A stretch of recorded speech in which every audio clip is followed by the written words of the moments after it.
Hey guys, we're out feeding the next day. Guess we're gonna start titling these the Thaw. But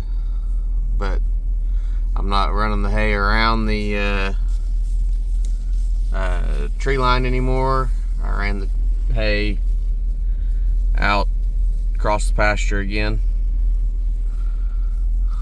So we're getting the cows out. We've outran the cows with hay. There's 4 bale cores still sitting around the trees, so they're going to be down to 1 bale of hay a day again, or now. And then once the snow clears up, there'll be green cheat and rye for them to pick on, and we'll have some much needed moisture in the soil.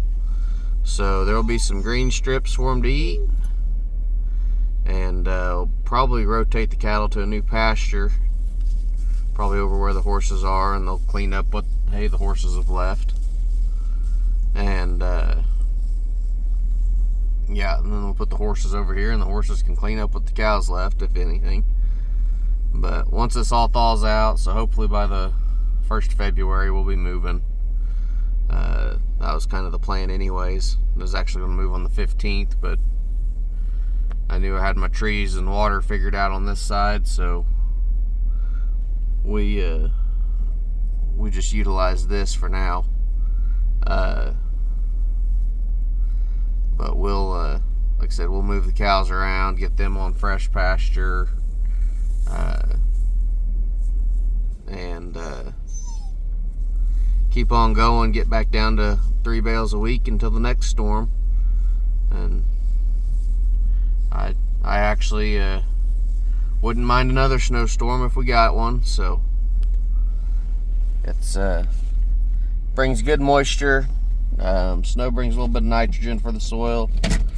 So all around, it's not a bad thing to have some snow.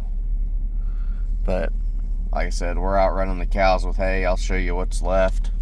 But the native grass I unrolled yesterday for bedding was pretty well untouched. The rye hay, they probably only ate about 50% of it.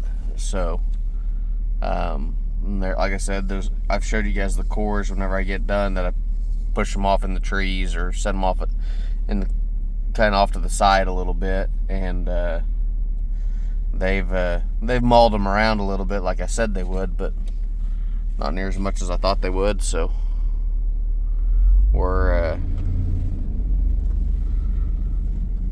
gonna just go ahead with that without backing off the feeding. And they still need hay until you can see the ground. They need hay, but they're not actively fighting the wind and the snow today, or well, snow falling. Temperatures are a little bit above freezing, so that's all good things. This hay unrolls for close to a 1/4 mile, and I still had a core to drop whenever I got down there.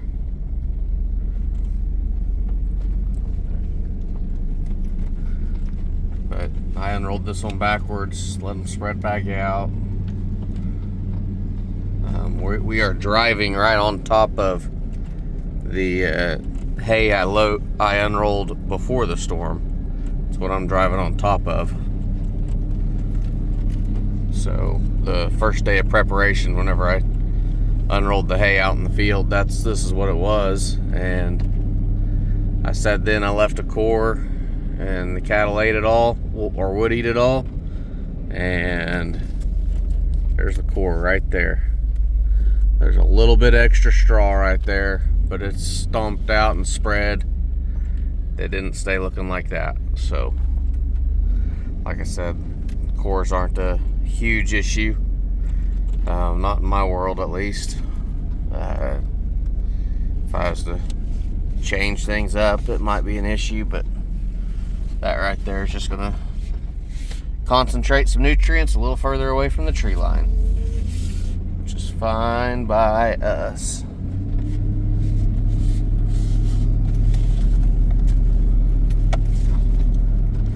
So we're gonna go check the other cows. I'm gonna work on the water here. Like I said yesterday, we're gonna cut the water back a little bit. This morning I went out and broke ice for this group before I unrolled the hay, because the cows were on their way to water when I came out here. So we kind of piddled around there, made sure everything drank before I actually came over and called them back over to feed hay. So, like I said before, I don't like to leave hay and feed close to waters. That just creates an overload of nutrients in that area. So I've already driven right here, so it's a pretty easy pass to make, because I already unrolled the bale and, you know, all that good stuff. So you guys are a step behind, but I'll take you along for it. So like I said, there's some cores still left. There's one core right there. That's the native grass bale from yesterday. That's its core. There's a rye hay core up on the hill. I think that's also yesterday's core. There's where core sat before. We'll go back through this little trail.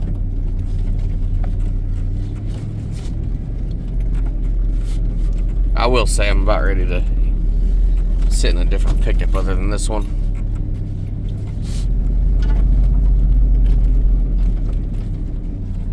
So we fed back here. That's not a core, but that's where I started a bale and it drug around.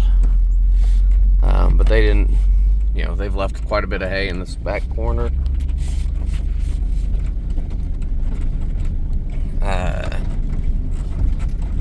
So that's quite a bit of native grass right there. That's still there. Actually ate quite a bit of love grass on the last love grass bale I unrolled.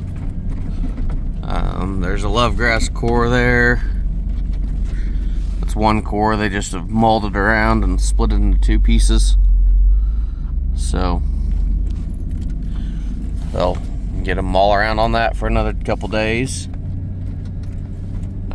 That was a native grass core here.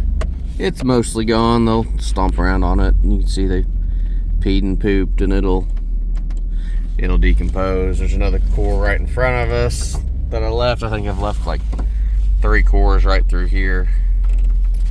So it's one thing some of the regenerative guys complain about, is leaving cores around. Well, I haven't had an issue with it. I attempt as possible, or cheap, whichever way you want to call it, but I try not to I don't fertilize much. I don't spray for weeds very much. We try and feed everything out on the soil so so we can get the most benefit from it on the ground. I don't have my rotations down quite as tight as I'd like. Most of it's just infrastructure that's lacking. One of these days it'll get there. And I don't have I'd love to have a lot better grass, but we're working on it. I think it'll improve as infrastructure improves. It's there, so and it's sustaining quite a few cattle. I just wish I could stockpile it just a little better. But I don't know that I'll ever have that shoulder high grass where, I mean, everything out here is Bermuda, so it's going to be a short stockpile, and in snowstorms short stockpiles don't do very good, so I'd still end up having to feed some hay on it. I don't know if I'd trust my cows to dig down to 12-inch tall well, whenever it's green as 12-inch tall grass after it snowed on. I don't know if it gets knocked down to even shorter than that. I'd assume it does. So I'm waiting for some cows to get out from in front of me. Like I said, they were at water, and now I'm gonna go back and play with the water. I didn't want to mess with it while they were drinking, because sometimes it makes them weird. But like I said, here they are coming back from water. Water's over there, right there. There's I think you can see the poles, power line up there. So we're gonna go around and probably gonna go around the other way, and I've been going up over this hill to get to the water the past week. We're gonna go, man, that snow is thick right through here. We're gonna go out through this 80 and into the corral, and I want to play with the, might play with the timer some, well, I've got to manually turn it on because I'm sure those valves are frozen. I don't want to break them, so I got to let the water run for a little bit before I can turn the water down. Actually, you know, that's seems like most things in life. You gotta go backwards a little bit just to go forward. So some days. So, anyways, we're getting close to there. As you can tell, I haven't driven this way since it snowed, and it drives a lot easier than places I've been driving for a week. Don't know why. More compacted, I don't know. Oh, the horses are up. I did not break water for the, or break ice for the horses. So looks like we'll do that too. Turn the water on, break horse ice. Yeah.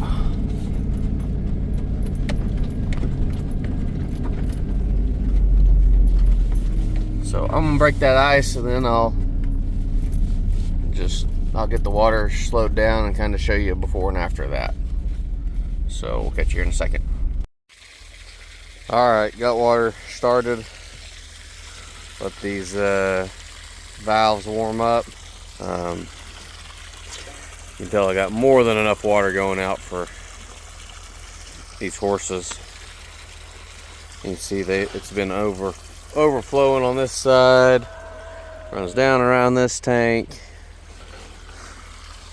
We don't need any of that.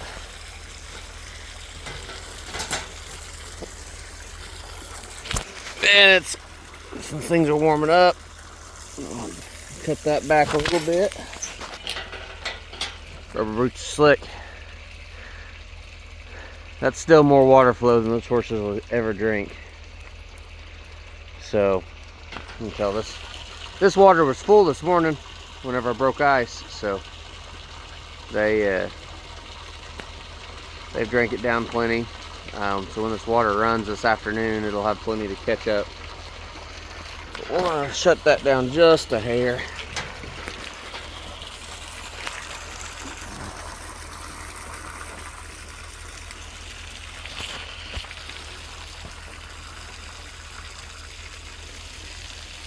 We'll try that.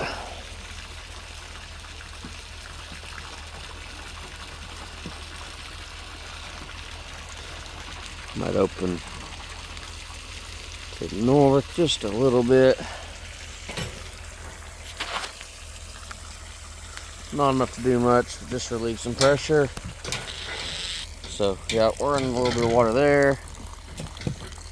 That's how thick the ice is. Thick enough to hold me up in this tank. Snow's got at least 6 inches, 4 to 6 inches of snow on this. So anyways, yep, that'll work. We'll run it like this for a couple more days, and then probably, I don't know, I might turn it off tomorrow morning and let them drink it down again like I used to. So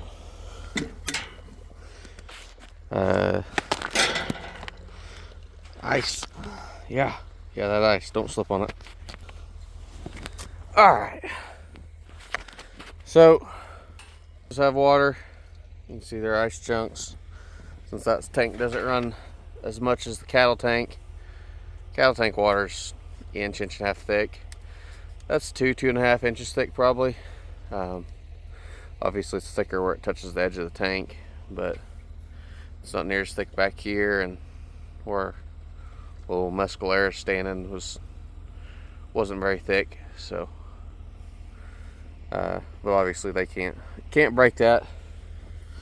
So well, that's what it looks like. We're on our way out of the freeze, and I'll keep updating you if something else happens. And I don't know, maybe I'll start putting more content in. I don't know. We're out. Is content in or out? I don't know. Content in the system, out in the world. I don't know. But anyways, thank you guys for watching this far. And hope to see you next time. So, yeah, stay warm, stay safe, and have a blessed day. See you next time.